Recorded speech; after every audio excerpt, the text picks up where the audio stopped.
듣다 보면 내공이 쌓이는 방송 2시간 철학의 돌풀입니다. 윤희입니다. 예, 저희는 요한네스 힐슈베르그의 서양 철학사 학원 근대화 현대 읽고 있고요. 지난 시간 현상학에 이어서 815쪽 존재론과 형이상학, 되게 오래된 분과죠. 형이상학에 대해서 공부해 보도록 하겠습니다. 바로 읽어보면요. 만약에 우리들이 20세기를 철학자들의 위대한 시대라고 말한다면 이것은 첫째로 존재론과 형이상학의 분야에서의 업적을 보고 할 수 있는 말이다. 이거는 힐슈베르거의 주장이죠. 20세기의 존재론과 형이상학에는 소크라테스 이전의 철학 이래로 철학의 고전가들의 특징이 되어온 문제의 풍부함과 사고의 엄격성을 지닌 위대한 철학이 다시 생겨나게 되었다. 그냥 존재론이기만을 원하고 그저 현상학주의의 변종에 지나지 않는 그런 존재론도 있다. 이런 존재론의 전형적인 대표자는 하르트만이다. 이게 힐슈베르거의 평가예요. 자, 816쪽 넘어가면 하르트만입니다. 오늘의 철학자.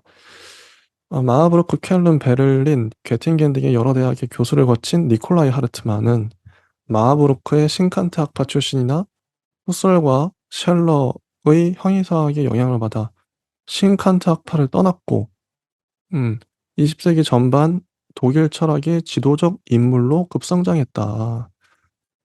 저작들은 플라톤의 존재 논리학, 인식 형이상학, 요강, 독일 관념론의 철학, 윤리학 등등이 있어요. 자, 817쪽으로 넘어가면요. 모든 인식에 앞서서 인식과는 독립해 있는 그런 어떤 것을 파악하려고 해요. 여기서부터 출발하죠, 하르트만은. 자, 이 말은 신칸트주의에 대한 분명한 거절이요. 일종의 새롭고 실제론적인 철학의 시작을 뜻한다. 자, 이때 주관은 한편으로는 자기 자신의 밖에 있어야 하고 다른 편으로는 자기 자신 안에 있어야 돼요. 그러니까 이율배반이죠. 안티놈인데 의식은 자기 밖에 있는 것을 파악하는 한, 즉 인식을 하는 의식인 한 자기 밖으로 나아가지 않으면 안 된다. 그리고 의식은 오직 자기의 내용만을 파악하는 한, 즉 인식을 하는 의식인 한 자기 밖으로 나아갈 수 없다는 것이다. 모순이죠. 모순을 얘기하고 있어요. 근데 이걸 어떻게 풀었냐, 하르트만은. 그는 이런 어려움을 인식작용을 현상학적으로 분석함으로써 해결한다. 이 해결이 얻어낸 결론은 사람들이 어떤 이론의 방해를 받지 않고 있는 그대로의 것을 보는 눈초리에 비치는 그대로 자연적인 대상 의식을 받아들일 때에는 인식작용이 알맞는 것은 인식론적 초월이다. 자, 인식론적 초월로 아까의 그 모순, 이율배반되는 사태를 극복한 거죠. 자, 자연적인 의식은 대상 안에서 그 자체로서 존재하고 있는 것을 보게 된다. 이렇게 말해지는 대상은 우선은 분명히 지향적인 대상에 지나지 않을 것이다. 즉 바로 의식에 의해 생각되어진 대상, 그리고 그런 안에 있어서는 의식이 형성한 것에 지나지 않는다. 이렇게 그 자체로서 존재하고 있는 대상이라는 견해는 일종의 착각일 수도 있을 것이다. 자, 관념론은 이렇게 생각하며 의식 이외에는 아무것도 없다는 것을 증명해내려고 했습니다. 모든 의식이 스스로의 대상을 일종의 초월적인 것이라고 생각하고 있다는 사실은 여전히 남아있다. 중요한 것은 초월은 지향적인 대상 자체 안에 자리 잡고 있다는 사실이다. 쭉 맨 아래의 문단을 보시면 하르트만을 따르자면 거기에 더하여 예컨대 경험, 체험, 괴로워함, 희망, 공포 등의 정서적 작용, 이런 것에서는 조건식건 받아들여야 한다는 성질이 나타난다를 고려한다면 실제적으로 주어져 있는 것을 완전히 보정된다는 것이다.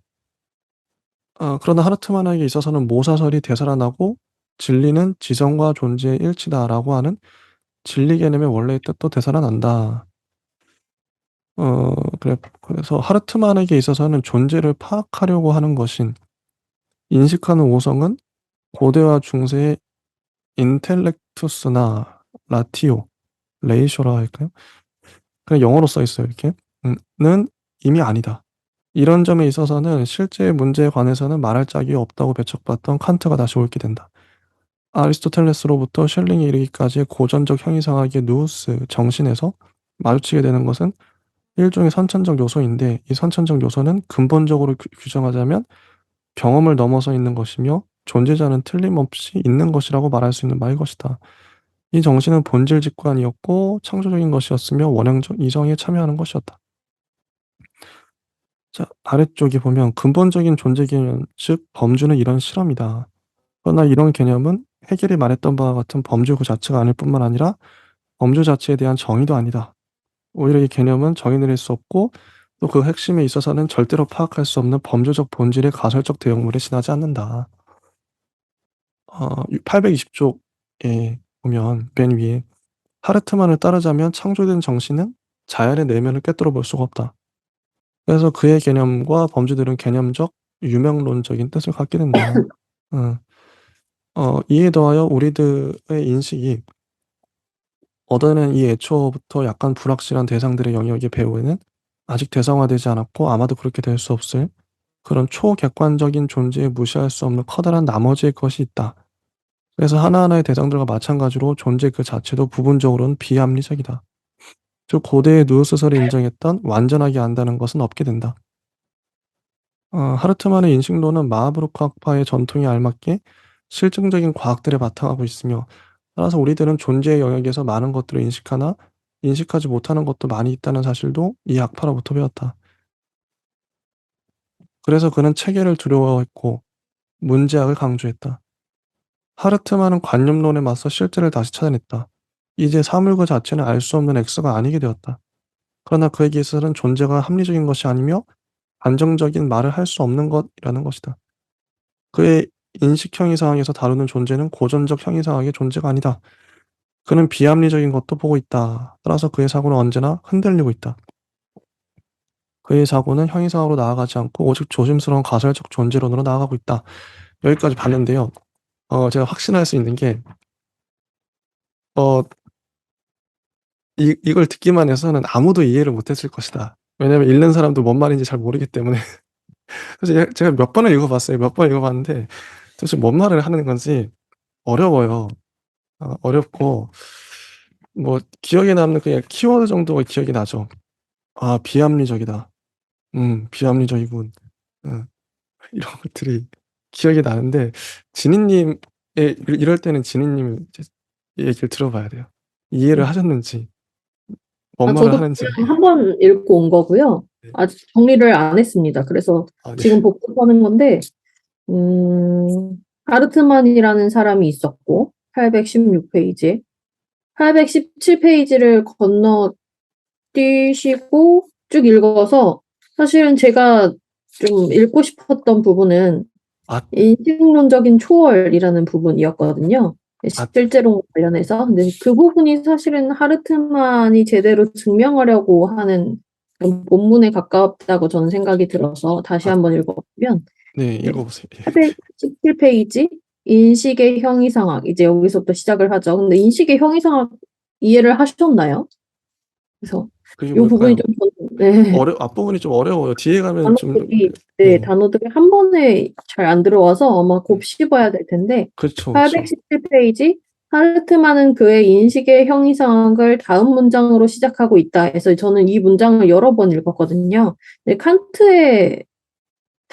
칸트와는 좀 다른 길을 간다 해서 신칸트주의랑 좀 달라지는 지점이라고 저는 좀 읽었는데, 817페이지 첫 번째 인용문이에요.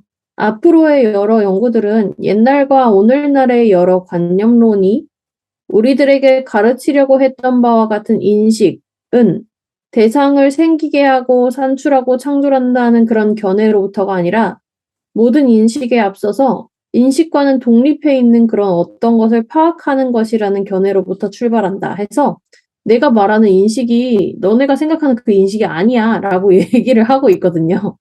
그래서 이 음, 부분이 저는 좀 중요하다고 보았고, 음, 음, 이제 그 이전에 우리가 관념론들 쭉 읽으면서 우리가 뭔가를 인식한다는 건 그 인식하는 것으로 그 대상을 다시 한번 재정리하고 있고, 그 대상이 또 그럼으로 인해서 우리의 인식으로 비롯된 존재를 갖게 되는 거죠. 그래서 뭐 앞에 눈앞에 보는 현상이라든지 물건 대상이라든지 이런 걸 우리가 인식함으로써 걔가 생겨나는 거고 유의미해지는 거잖아요. 근데 요런 맥락에서의 견해를 버리고 모든 인식에 앞서는 그 부분 때문에 이제 형이상학에 대한 말이 붙었던 것 같고 존재론에 대한 얘기가 그래서 나오는 것 같아요. 우리의 이제 누군가의 자아 속에서 정신 속에서 인식으로 인해서 그것이 이제 존재하는 게 아니라 인식보다 훨씬 더 앞서서 존재하는 뭔가가 있을 것이고 인식과는 독립되어 있는 그런 어떤 것을 파악하는 것에 대해서 좀 주목을 해보겠다라고 해서 인식의 형이상학이라는 말의 형이상학이 조금 풀이가 됩니다. 그래서 뒤에 가면 이제 실제론과 인식론적인 초월이 나오는데요.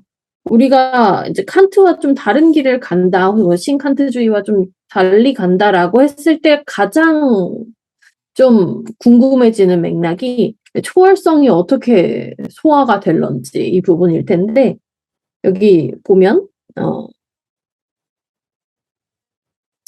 일종의 새롭고 실제론적인 철학의 시작을 뜻하고 이 철학은 존재자의 모든 층과 형식 안에 들어있는 존재자의 내용 전체를 파헤칠 준비를 하고 있다라고 말하고 있습니다. 그래서 이게 일종의 형이상학을 말하면서도 동시에 존재론적인 부분과 연결되고 있음을 우리가 정리해 볼 수 있고 이에 다시 내용의 구조, 단계, 범주, 원리, 본질 법칙, 관계, 의존성 등을 모두 갖춘 실제의 세계가 있게 된다라고 해서 그 실제의 세계 자체를 전제하고 들어가는 이 관점을 또 한번 읽어볼 수 있죠. 실제라는. 그래서 하르트만도 초월적 실제적인 대상에 파고드는 것이 어떻다는 걸 알고 있었다. 그래서 그 위험성을 알고 있었던 내용인 것 같고요. 이때 주관은 한편으로는 자기 자신 밖에 있어야만 하고 되게 인식에 있어서 주관이 위치가 되게 중요한데 주관이 우리가 그 현실 세계 안에 분명히 포함되어 있음에도 불구하고 되게 초월적인 시선을 갖게 될 때 여러 가지 문제를 가지고 있었던 내용들이 이제 칸트적인 부분에서 발견되었다면 이 사람은 그걸 어떻게 처리했느냐가 되게 중요하다고 보았거든요. 그래서 이때 주관은 어디에 있냐면 한편으로는 자기 자신의 밖에 있어야만 하고 다른 편으로는 반드시 자기 자신 안에 갇혀 있어야만 한다. 그래서 내면이라고 하는 그 안에 갇혀 있음과 동시에 우리 자신의 밖에 있어야만 하는 그런 동시성이 생겨나는 거죠. 우리가 현대 철학에서 계속 얘기가 나오는 부분이 아마 이런 이중성 혹은 동시성, 뭐 경계에 대한 내용, 뭐 이런 위치 위상일 텐데 그런 면모가 저는 읽혀져서 되게 재밌었고 하르트만은 다음과 같은 이율배반을 제기한다라고 하면서 여기서 이제 이율배반이라고 말하는 이 지점. 의식은 그래서 의식에 대해서 계속 얘기하고 정리하고 있는 부분인데 하르트만이 말하는 의식은 자기 밖에 있는 것을 파악하는 한, 즉 인식을 하는 의식인 한, 이 부분이 되게 재밌죠. 나 자신을 나로서 의식하고 자의식 뭐 이런 말로도 말할 수 있는 그런 지점들. 자기 밖으로 나아가지 않으면 안 된다. 그리고 의식은 오직 자기의 내용만을 파악하는 한, 즉 인식을 하는 의식인 한, 자기 밖으로 나아갈 수 없다는 것이다. 그래서 이 인식의 형이상학의 이 인용문이 되게 의미심장한 그 의식의 위상을 보여주고 있는 거죠. 나는 나를 인식하고 있기 때문에 내 안의 내면과 관념에서 벗어날 수 없는 것이고 동시에 나는 나를 객관화할 수 있는 유일한 나이기 때문에 내가 바깥에 존재할 수밖에 없는 그 이중성을 같이 드러내서 보여주고 있습니다. 그래서 이런 지점이 상당히 재밌었고 이 부분이 이제 인식론적인 초월에 연결이 돼서 어떻게 또 설명이 되냐면 그는 이런 인식작용을 형이상학적으로 분석한다. 그래서 여기에서 이제 형이상학이 하나의 방법론으로서 쓰이는 것인데 이 해결이 얻어낸 결론은 사람들이 어떤 이론의 방해를 받지 않고 있는 것 그대로의 것을 보는 눈초리에 비치는 그대로 자연적인 대상의식을 받아들일 때에는 인식작용에 알맞은 것은 인식론적인 초월이라는 것이다 라고 해서 자연적인 인식은 의식 이런 것들의 대상 안에서 그 자체로서 존재하고 있는 것을 보게 된다라고 말해지는 이 위에서 나왔던 그 이중적인 의식의 그 위상을 이렇게 설명하고 있는 거죠. 현상학적으로 봤을 때. 그래서 그런 것들을 받아들이는 맥락. 818페이지로 넘어가면 이렇게 말해지는 대상은 우선은 분명히 지향적인 그런 대상에 지나지 않을 것인데 바로 의식에 의해 생각되어진 대상, 즉 그리고 그런 한에 있어서는 의식이 형성한 것에 있어서 지나지 않는데 이렇게 그 자체로 존재하고 있는 대상이라는 견해는 일종의 착각일 수도 있어서 여기서 이제 하르트만이 하고자 하는 내용이 뭐냐면 관념론은 이렇게 생각하며 의식 이외에는 아무것도 없다는 것을 증명해내려고 애쓴다는 사실에 대해서 이 부분을 하르트만은 조금 더 달리 생각을 해보겠다는 거죠. 그래서 관념론에 대해서 하르트만이 한 번 더 짚어주고 그 부분이 이제 의식이 전부다라고 하는 이 맥락을 어떤 식으로 풀어내는지 좀 달리 말한다면 어떻게 다르게 얘기하고 있는지에 대해서 하르트만의 본격적인 맥락의 시작점을 우리가 짚어볼 수 있는 부분으로 저는 좀 중요하게 봤거든요. 817, 네. 818페이지. 그래서 이 부분을 잘 보는 것이 뒤에 가서 이어지는 내용들의 중요한 지점일 것 같습니다. 그러게요. 음. 똑같은 그 내용을 읽었는데. 네. 자연적인 객관의식. 그래서 네. 뭐 이런 현상을 물구나무 세운다라는 맥락으로 이제 뭐 전복시킨다로 표현할 수도 있겠지만 물구나무 세운다는 의미는 약간 또 다를 수 있어서 한번 생각해보고 그런 세계상의 혁명이 필요하다는 것을 아는 것이 큰 도움이 될 것이다. 제 아무리 그 자체로서 존재하고 있는 것, 초월을 그 반대 것으로 바꿔서 해석한다 하더라도 그 현상들 자체에서 이 두 가지를 떼어내버리고 해석할 수는 없으며 모든 의식이 스스로의 대상을 일종의 초월적인 것으로 생각하고 있다는 사실은 여전히 남아있기 때문이다 해서 이 초월성을 어떻게 다룰지에 대해서도 정리를 하고 있어요. 그래서 이것이 아마 효과적으로 이제 뒤에 이어서 계속 다른 이야기들을 할 텐데 효과적으로 정말 이대로 되었는가 일관성을 가지고 그런 그것과는 좀 별개로 어떻게 시작점을 잘 정해 놓았는지 이 부분들을 좀 추측해 볼 수 있고 정리를 할 수 있는 부분들이었던 것 같고 사실은 이 초월에 대한 부분을 잘 다루지는 못했던 것 같아요. 되게 어려운 부분이죠. 초월성을 상정하고 이야기를 하면 전통에 있었던 그 흐름을 그대로 답습하게 되는 것이고 초월성을 그렇다고 해서 쉽게 버리기도 힘든 것이 되죠. 왜냐하면 초월성을 그냥 도려내서 쉽게 버려버리면 초월성의 반대급부를 취하는 것이기 때문에 초월성 개념 자체를 염두에 둔다는 사실은 사실 변함이 없어져요. 그래서 그 자체를 완전히 뭐 구조를 붕괴시킨다거나 소거시킬 수 없는 그런 맹점이 존재하게 되는데 그런 맥락들에 대한 효과적인 해결은 잘 해낸 것 같진 않지만 그럼에도 불구하고 시도를 한 것 같긴 하다. 네, 그 이후에 이제 뭐 정서적인 작용이라든지 현상학주의라든지 가설 개념도 나오고 비합리적인 뭐 나머지의 것 이런 개념들을 새로 얘기를 계속 해 나가면서 좀 현상학을 좀 더 풍성하게 만들어 놓은 사람인 것 같아요. 이게 존재론에 입각해서 설명할 수 있는 여러 가지 지점들을 막 여러 연결 지점들을 만들어 놓고 셸링이 했던 부분이 좀 완결에 대한 어떤 닫힌 논의를 만들어내는 과정이었다면 이제 여기 하르트만 같은 경우는 여러모로 좀 문어발식으로 많은 수 열린 체계로 만들어 놓았을지 않았을까. 이것이 이제 실패냐, 성공이냐, 뭐 이런 맥락으로 따져본다면 사실 실패했을 거예요. 이런 논의들 자체는 좀 어려운 지점들이 상당히 있고, 그 맥을 좀 달리해서 봐야 될, 부분적으로 달리해서 봐야 될 부분들이 생기기 때문에 아마 실패했을 것이나, 그럼에도 불구하고 우리는 이제 결과 중심적으로 생각하기보다는 이 사람이 어떤 개념들을 새로이 연결시켜 놓고 좀 열어두었는지를 좀 집중해서 본다면 훨씬 더 풍성하게 만들어 놓은 그 형이상학의 지점들을 여기서 느끼거나 찾아보거나 할 수 있지 않을까 그런 생각을 했습니다. 좋습니다. 제가 앞부분을 제 이해가 안 가가지고 그랬는데 들어보니까 되게 좋네요. 네, 좋습니다. 자, 821쪽에 새로운 존재론이라는 제목이 나오는데요. 형이상학에 대한 반대가 나오죠.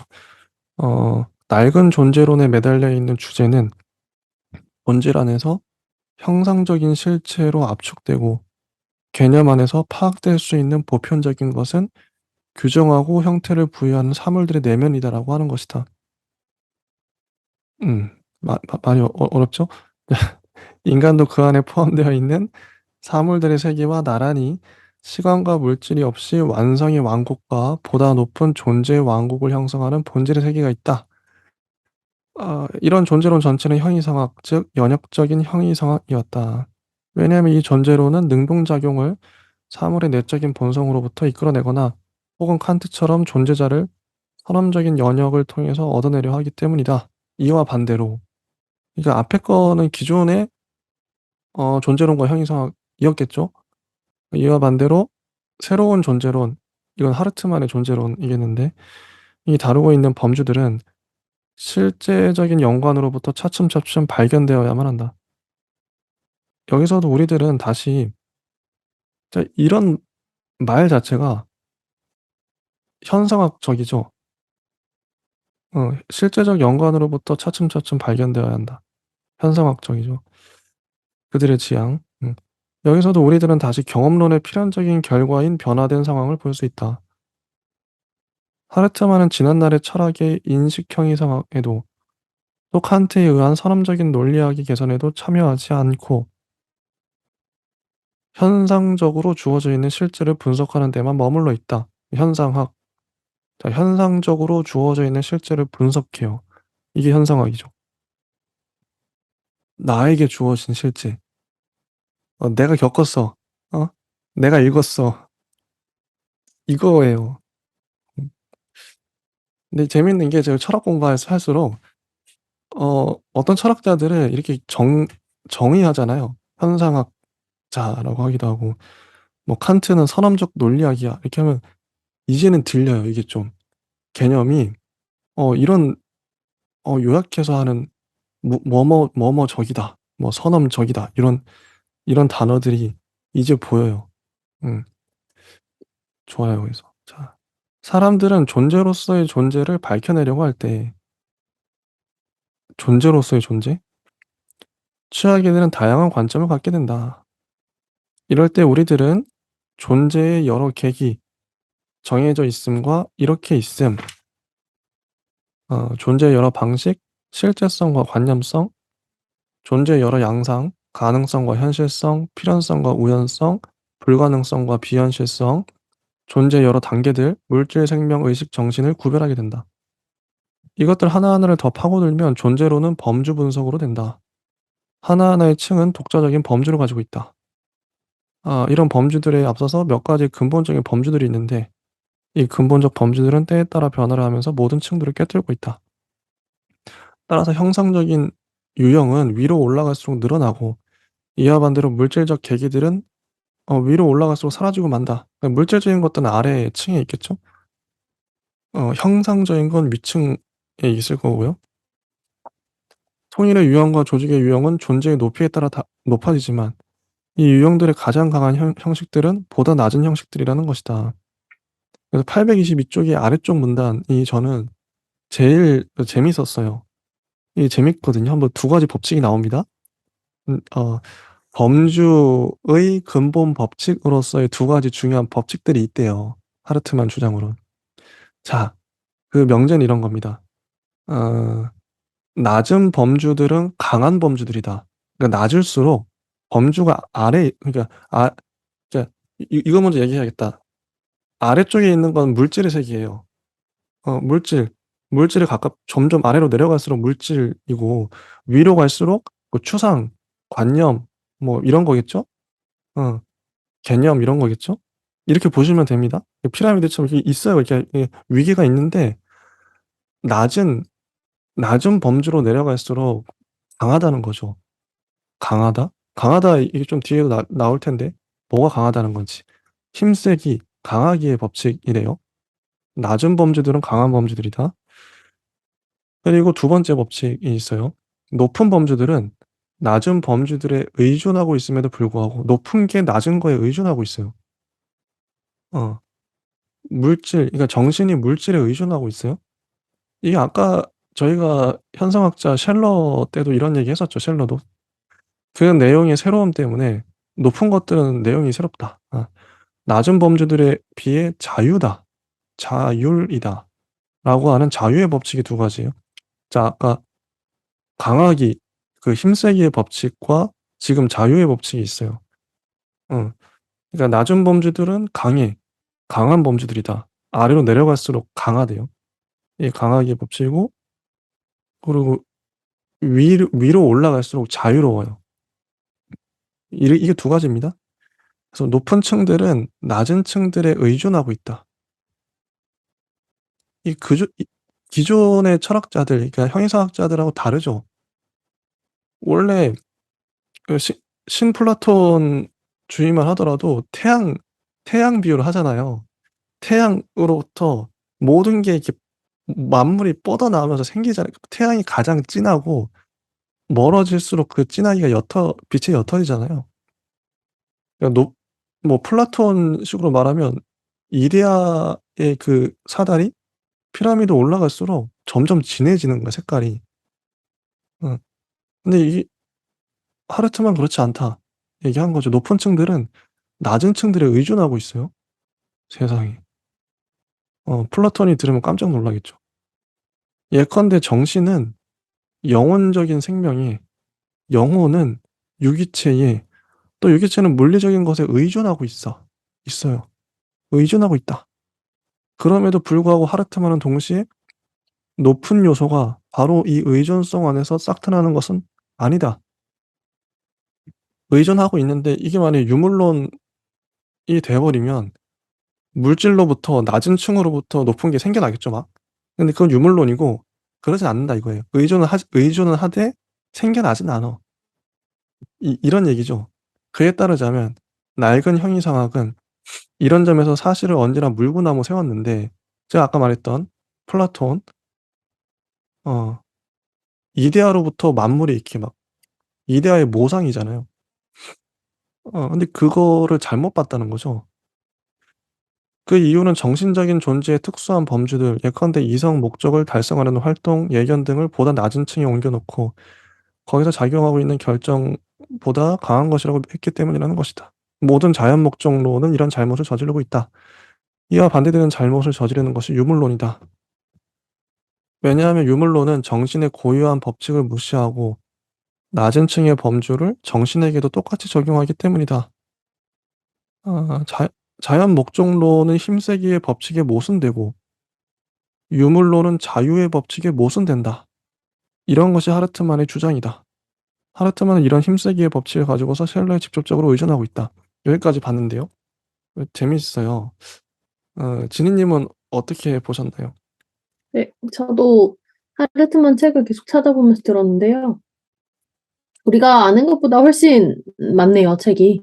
그래서 어, 네, 앞에 우리가 쉘러나 뭐 옵서를 읽었던 것처럼 같은 맥락으로 좀 비판을 하고 있는 부분도 있고 좀 독특한 영역에서의 자기 분과를 좀 확실시했던 부분들도 분명히 보여서 저는 오늘 읽은 세 사람들 중에서 하르트만이 제일 재밌었다라고 또 다시 들으니까 더 재밌는 그런 철학자이었던 것 같고, 현상학이 뭘까에 대해서 좀 계속 고민을 하면서 나름대로 정리를 해보려고 노력을 하고 있는데요. 음, 그냥 제 나름대로 좀 기억에 남기 위해서 정리를 해보자면, 현상학은 존재론적인 영역과 더불어서 봤을 때 실제 그 리얼, 대문자 R에 해당하는 그 리얼에 대한 개념을 제대로 알아본 분과이지 않을까, 이런 식으로 정리를 해봤고요. 이제 리얼의 그 실제 개념이 초월의 개념이 아니라는 점, 그리고 초월의 개념 자체를 구하고 있긴 하지만 그것이 우리 세계에서 구하고 있다는 점이 또 유물론과는 좀 다른 그런 맥락으로 정리를 해보았습니다. 그래서 초월적 형이상학의 어떤 반대에 대한 부분도 일정 읽히기도 하고, 또 경험론에 입각한 여러모로의 이제 유물론적인 시각에서도 조금 반대적인 그런 시각을 동시에 지니고 있는 그런 현상학의 부분이 현대에서 어떤 식으로 차용되었는지가 이제 조금 이해가 가고요.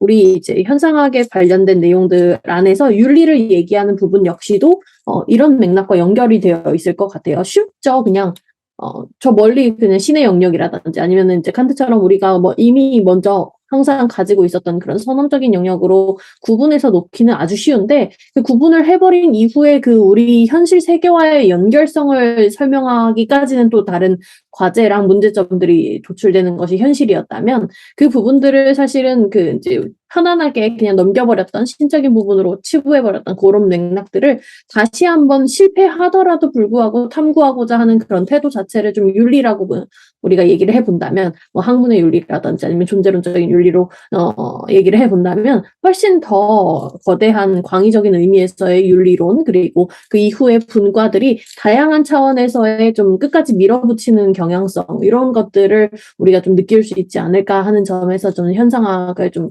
더 자세히 읽고 싶어졌고, 특히 이제 이 하르트만의 현상학을 우리가 좀 더 자세히 본다면 그 맥을 어디선가 찾을 수 있겠다, 이런 맥락을 한번 봤던 시간인 것 같습니다.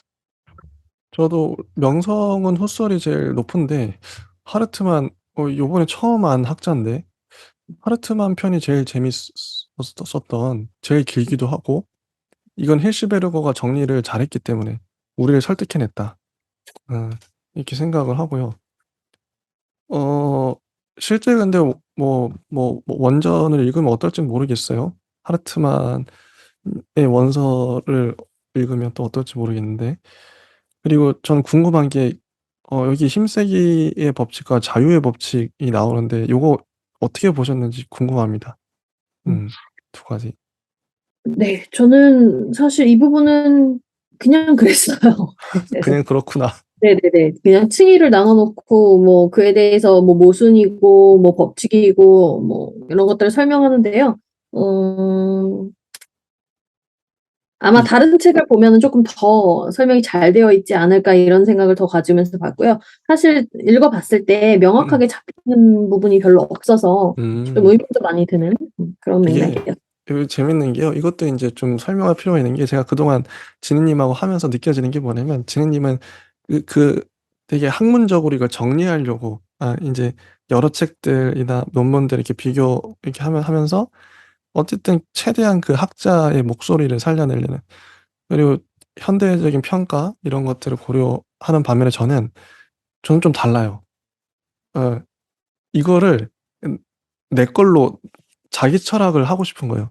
내가 철학자가 되고 싶어.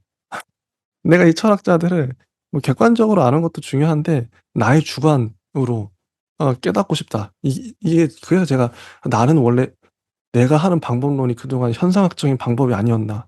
후설이 이런 작업을 했던 게 아닌가.' 싶기도 해요. 현대 철학자들이 많이 자기 맥락으로 다 끌어오잖아요 막. 그게 맞든 틀리든 상관없어요. 나는 그냥 어 뭐 나 이게 자기화하는 거죠. 나화하는 건데 어 이 아마 제가 현상학적 방법론을 계속 쓰고 있었던 것 같아요, 저도 모르게. 그래서 여기도 보면, 그래서 힘세기의 법칙, 자유의 법칙 보면서 저는 인제 이거를 확증하고 싶은 거예요. 제 스스로 자기 철학이라 그러죠. 어떻게 보면 개똥 철학일 수 있는데, '이걸 실제로 나는 이렇게 믿는가? 내가 원래 평소 살면서 이렇게 믿냐?' 이런 부분이 계속 부딪히는 거거든요, 저의 신념과. 어 부딪히는 거예요. '이 사람이 이렇게 생각했던 것들을 나는 그대로 믿을 수 있는가?' 어. 그러니까 뭐 어떤 철학자를 가져와도 마찬가지죠. 칸트든 플라톤이든. 계속 저는 스스로 그 철학자들과 대결을 하고 있는 거예요, 읽으면서. 음. 나의 철학을 끊임없이 수정하고, 이게 아마 후설이 했던 작업일 것 같아요. 그러니까 후설도 계속 다른 말을 할 수밖에 없었을 것 같고, 그렇게 많은 글을 썼겠죠. 그때그때마다. 생각이 달라지죠 그러면. 일관성이 없어질 수도 있고. 저도 끊임없이 인제 대결하고 있는 거예요, 철학자들과. 아무튼 이런 상황. 약간 다른 것 같아요. 지리님과 저의 맥락이 좀 다른 것 같은데 그래서 더 재밌는 것 같기도 하고. 자 823 쪽을 보면 "이런 사상의 배후가 되는 것은 칸트와 칸트가 말한 근세의 양적 기계론적 세계관이다." 하르트만은 칸트처럼 자연의 한목적성을 보지 못하고 있진 않다. 그러나 그는 칸트처럼 이 자연의 한목적성을 일종의 규제적인 원리라고만 보려고 한다. 목적을 자연을 설명하는 구성적인 원리라고 보는 것은 그에게는 신앙이 얽매여 있는 형이상학으로 전락하는 것으로 생각되었고, 이런 전락은 어른이 된 과학은 참고 견딜 수 없는 그런 것이다.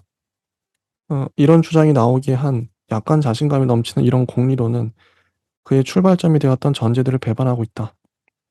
목적론의 문제에 대한 하르트만의 태도와 관념적인 것은 힘이 없다는 그의 이론은 기계론적 사고의 찌꺼기다. 이거는 힐슈베르그의 비판이죠. 어, 이 기계론적 사고는 언제나 잠재적인 유물론이며, 따라서 관념적인 것은 그저 관념적인 것과 힘이 없는 것으로만 보기 마련이다. 어, 이렇게 비판하고 있습니다. 힐슈베르그. 자, 근데 824쪽 가면 윤리학 나와요. 존재론적인 문제점, 힘세기의 법칙 및 자유의 법칙은 윤리학에서도 중요한 역할을 한다.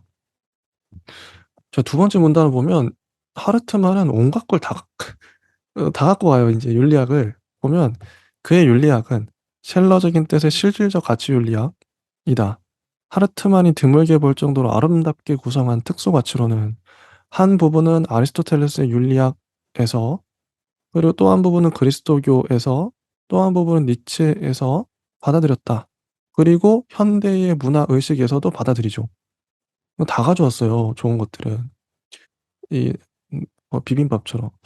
하르트만은 일반적인 가치론에서 상대주의를 단호히 반대한다. 윤리의 상대성은 가치 감각의 상대성일 뿐이고 가치 자체의 상대성은 아니다. 가치 자체는 자체의 존재를 가지고 있으며 주관이 그렇게 생각하는 것과는 상관이 없다. 이것도 아까 셜록 비슷한 것 같아요. 가치는 상대적인 게 아니야. 절대적이야. 객관적이야. 자체 존재는 오직 주관이 그렇게 생각하는 것과는 독립해 있다는 뜻이고 그 이상도 그 이하도 아니다. 음. 어, 그래서 관념적으로 이뤄해야 하는 것으로서의 가치도 힘이 없다. 이런 가치는 중개자를 필요로 하며 언제나 재산의 가치, 바탕하고 있으며 그 가치로서 그리고 있는 그대로 추구되는 일은 절대로 없다. 가치는 아무런 존재도 가지고 있지 않다고 말할 수 있음직하다. 825쪽의 두 번째 문단 보면 가치가 무력한 것은 인간이 권력의 자리를 차지하는 조건이다. 가치 안에서 체험되는 이거 넘어가자. 하르트만은 자연 철학에 있어서와 마찬가지로 윤리학에서도 목적론을 배제한다. 동시에 생겨나는 것은 종교에 대한 윤리학의 이율 배반이다. 826쪽에 보면 그의 윤리학에 있어서는 인간이 살기 위해 신은 죽지 않으면 안 된다. 그래서 그러나 이 사태는 언제까지나 절대적으로 비합리적인 것 안에 남아있다. 아, 비합리적인 것. 하르트만을 따르자면 의지의 자유는 윤리 없어서는 안 될 조건이다. 음, 그런데 결정되어 있는 세계에 어떻게 의지의 자유가 있을 수 있는가? 그래서 827쪽을 보면 쭉쭉 점프하죠. 예. 중간에 보면 인간의 자유와 예견은 자연에서만 가능할 뿐인데 그 이유는 자연에서 생긴 것은 그저 인과적일 뿐이고 목적이 정해져 있는 것은 아니기 때문이다. 하르트만을 따르자면 자연과 인간에게 목적이 있다고 한다면 자연은 없어지고 만다. 왜냐하면 인과의 사슬 자체는 목적을 갖고 있지 않기 때문에 모든 것들에 타당하고 정해진 목적으로 내달린다. 그러나 목적의 사슬은 이미 미리 주어져 있는 목적이 얽혀 있기 때문에 조정되질 않는다. 음. 인과의 사슬, 목적의 사슬로 불, 분류, 분리해서 봤다는 거죠. 음. 자, 인과는 원인과 결과잖아요? 근데 원인과 결과는 목적을 갖고 있지 않아요. 그냥 원인이 있기 때문에 결과가 나올 뿐이죠. 그러니까 인과의 사슬은 목적을 갖고 있지 않아요. 근데 목적의 사슬은 목적이 있어요. 목적이 있는데 목적이 얽혀 있기 때문에 조정되질 않아요. 이 두 가지가 동시에 인간에게 작용한다.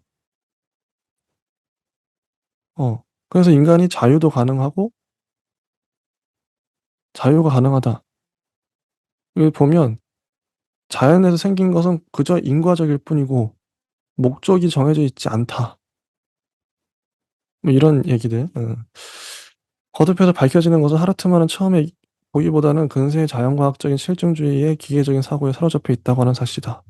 그의 존재로는 서양 정신사의 형이상학적 성분 전체를 내포하고 있으나 이 몸뚱이에는 영혼이 없다. 끝났습니다. 많이 점프했는데 자 지니님은 어떻게 보셨는지 궁금하네요.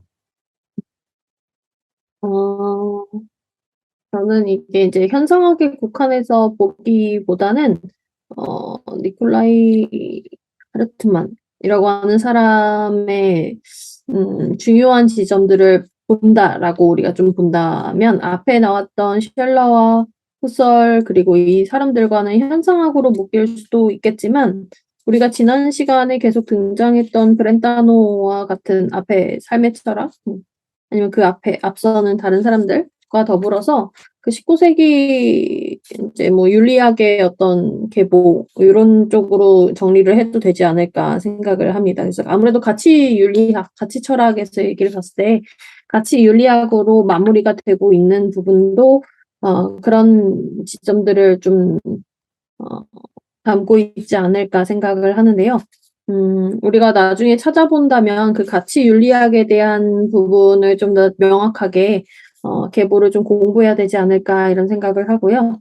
이게 현상학이라는 게 우리가 그 현상학 자체만 두고 보면서 공부를 한다고 해서 그 현상학만을 이해할 수 있다고 보지는 않고요. 여기에 나와 있었던 뭐 윤리학 그리고 존재론 이런 것들과 더불어서 같이 무언가를 추구하려고 했는지에 대해서 잘 탐구를 하고 그 관계성을 잘 정리를 해야 될 것 같다 이런 생각을 하게 되었습니다. 저희가 하르트만이 이렇게 와닿는 이유가 하르트만 편이 재밌었던 게 이 hirschberg도 형이상학자예요. 분류하자면 신을 믿잖아요. 그러니까 형이상학을 좋아하고 그러기 때문에 하르트만 편이 셜러나 후설에 비해 길어요. 그리고 잘 써져 있어요. 상대적으로. 상대적으로. 실제 그 사람이 어땠는지 상관없이. 왜냐면 결이 같기 때문이죠. 하르트만의 결과 hirschberg의 결이 같고 형이상학이라는 면에서. 그리고 제가 봤을 땐 지니님과 저도 형이상학을 좋아해요.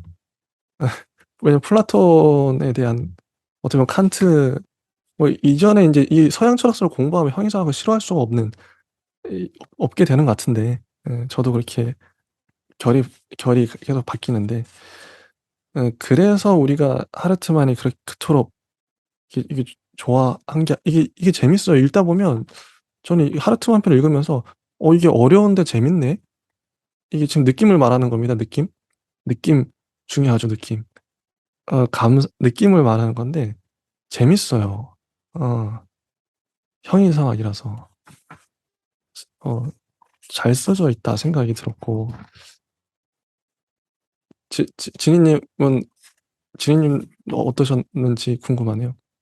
네. 저는 말씀드린 것처럼 그 하르트만이 그나마 좀 재밌었고요. 아마 분량이 좀 있어서 우리가 좀 그 안에서 유추해서 이해할 수 있어서 그럴 수도 있지 않을까 싶어요. 왜냐면 앞에 부분의 너무 학자들은 네 너무 짧았고 맞아요. 그 안에서 감히 우리가 유추할 수 있을 만한 그런 그 사람들의 분과가 아니기 때문에 그냥 추측으로만 계속 읽어 나갔는데 하르트만은 그래도 분량을 할애를 해서 설명을 잘 해 줬죠. 그래서 이 부분에서 저희가 좀 재밌었던 이유가 있을 것 같고 그 이후 또 누가 나오나요?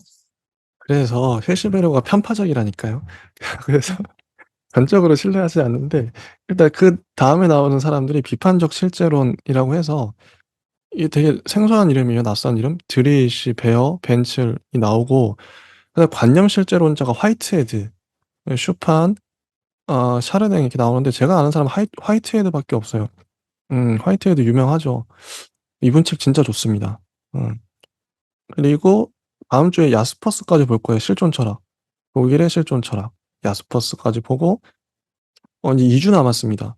이게 다음 주에 야스퍼스 보고 다다음 주는 하이데거, 사르트르, 마르셀 그다음에 기호 논리학, 신실증주의, 분석 철학까지 하면 끝나요. 한 주에 30쪽 정도의 분량만 읽으면 되죠. 이렇게 끝나다니 현대 철학이. 뭐 현대 철학 진짜 넓고 많은데요. 여기 나온 건 너무 짧아서 아쉽죠. 진희님 혹시 그 화이트헤드 책 읽어보셨나요? 네, 그냥 드라마만 봤고요. 음. 뭐 유명한 사람이긴 하지만 우리가 화이트헤드의 어떤 이론 자체를 막 배울 만큼 분과가 넓기보다는 여러모로 메타텍스트로 유명한 사람으로 알고 있는데 아, 음. 야스퍼스는 야스퍼스는 책이 많죠. 우리나라에도 꽤 계속 얘기가 되어지고 있고 화이트헤드 같은 경우는 단독으로 다뤄지고 있는 부분에서는 전공자 말고는 없지 않을까. 야스퍼스는 그래도 좀 유사 분과까지는 좀 이론들을 공부하고 얘기를 하고 있는 걸로 알고는 있습니다. 그러니까요. 야스퍼스 하이데거는 워낙 유명해서 우리가 나중에도 별도로 다뤄봐야 되지 않을까 싶기도 하고요. 화이트헤드에 대해서 제가 잘 몰라서 그럴 수도 있고요. 화이트헤드 학회 뭐 이런 데 들어가서 보면 또 되게 다양한 이야기를 하고 있어서 우리가 좀 짐작하면서 배우기에는 좋지 않을까.